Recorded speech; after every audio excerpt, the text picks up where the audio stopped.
I broke off my engagement because my fiancé is constantly bashing women, and now he's blaming me for always needing to be right instead of seeing his own hypocrisy. My fiancé, 34 male, and I, 28 female, used to have a great relationship, but for the last year, his political views have become a problem. I mostly bit my tongue about it, but it came to a head when he accused a woman at his job of lying about her essay. I pointed out that when a woman accuses a man of essay, he questions it and says she is lying. He justified that by saying it's stupid to believe an accusation like that with no proof. I pointed out that he has no proof that she's lying either, but he's accusing her anyway. He often sends me articles of women, usually teachers, essaying boys. I brought up that he never says the boys are lying or asks for proof. He got very upset and kept repeating that I was trivializing male essay. I don't feel like I was. I feel that I was just pointing out the hypocrisy. He denied being biased against female accusers.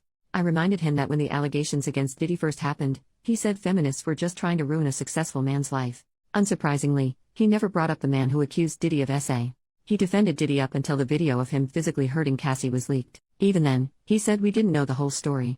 The final straw was when he was telling me, yet again, how women are actually worse than men because we are sneaky and conniving and at least men will screw you over to your face. He kept saying that women are far worse people than men, and I just lost it. I said that there was nowhere on earth, not now or ever in recorded history, has the female violent crime rate been higher than the males. I told him that men unalive each other even more than they unalive us, so they are a bigger danger to themselves than some girl being sneaky. I said that blaming women for unfair legislation, like conscription, makes no sense when men make up the majority of the US government, and most, if not all, other governments. He was absolutely furious about all this. He didn't argue with me, per se. He just told me that I was brainwashed by the feminist agenda and that feminism lied to me and convinced me I was special. I still don't know where that comment came from. It was not relevant to anything. I admittedly was very pissed off, and said, well, maybe, patriarchy lied to you about this relationship being special. I threw my ring at the table, left the house, and haven't spoken to him since. Today, he sent me a long text stating how I belittled him with that comment and that I would be a good wife if I could just stop needing to be right all the time. I haven't responded, and I'm conflicted about if I will at all. I feel bad about throwing the ring. I really feel bad that I hurt his feelings by saying our relationship isn't special. But still, to be honest, I'm seriously questioning if I really want to marry him. He has always been argumentative. Not just with me. With everyone. Normally, I just ignore it, but he was so egregious with his hypocritical bull crap. I shouldn't have taken the bait, and I don't feel like men are generally bad. I was speaking out of anger. I don't consider myself to be a super political person. I'm not even sure if I count as a feminist. He just has a new complaint about women every freaking day at this point. It's so frustrating. I don't know when he became this way, but it sucks.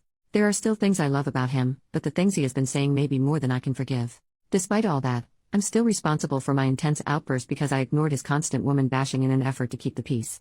I exploded when I could have just spoken up from the start. Maybe if I'd nipped it in the bud right at the start, it could have been better. I don't know. I don't know what to do. Update 2 days later, hi again. I'm surprised and overwhelmed by the response my post got. Thanks to everyone who read through all that. And thanks to anyone who reads through all this too. After I left, I went to a hotel. He kept contacting me to ask when I was coming home. I told him I needed time to think and turned off my phone. When I turned it back on, I saw his photo on my lock screen and decided to call him, for reasons that will make sense later. He said he wanted to talk face to face, and I agreed, so I went home. He apologized for implying that I'm not special. I apologize for implying our relationship isn't special. We've been together for 12 years, so saying that was hurtful and untrue. Before anyone compares the harshness of our statements, his wrongs don't justify my own and vice versa. We discussed what we wanted for the future. He said wants a traditional marriage and specified the following. 1. I would quit my job and we'd start trying for a baby right after the wedding. 2. I'd be a stay-at-home mom until the kids are old enough for primary school and we'd raise them as Christians. 3. He wants to protect and provide for our family, and I would be submissive. He assured me that I could still disagree with him and have a say, but he wants to ultimately have the final say in most things. He wants to be the man of the house. He asked if I understood what he wanted, and I said yes. When he asked me if I still wanted to get married, I told him that I didn't. He has the right to change his mind, but it's not the arrangement we agreed to when he proposed. This post is long enough, so I won't detail how he got into this gender essentialism stuff or why I don't want the type of relationship he's asking for. Suffice to say, we are no longer compatible. He wants to do a trial run of his preferred setup so I can see that it's for the best. I told him that we had a very successful trial run of not doing that for 10 years until he decided to switch things up a few years ago. He was unfazed by this. So about the lock screen, he has a small snaggletooth toward the back that he's always been shy about, so he never fully smiles in public. That photo is one of very few pictures where he is showing his real smile, and it's beautiful. Seeing that photo used to make me so happy. When I saw it this morning, I just felt sad. I know it sounds dramatic, But it feels like he died and was replaced by some kind of red pill pod person. When he asked me if I still loved him at all, I told him that I will always love him, but I'm not in love with him anymore. I get that many people had strong feelings about the things he said, and he definitely crossed the line several times, but this is still so hard for me to do. He's the only man I've ever been with and my best friend. I'm relieved that it's over but still sad about how it ended. I accept that he's a different person now, but it's hard not to think of what could have been.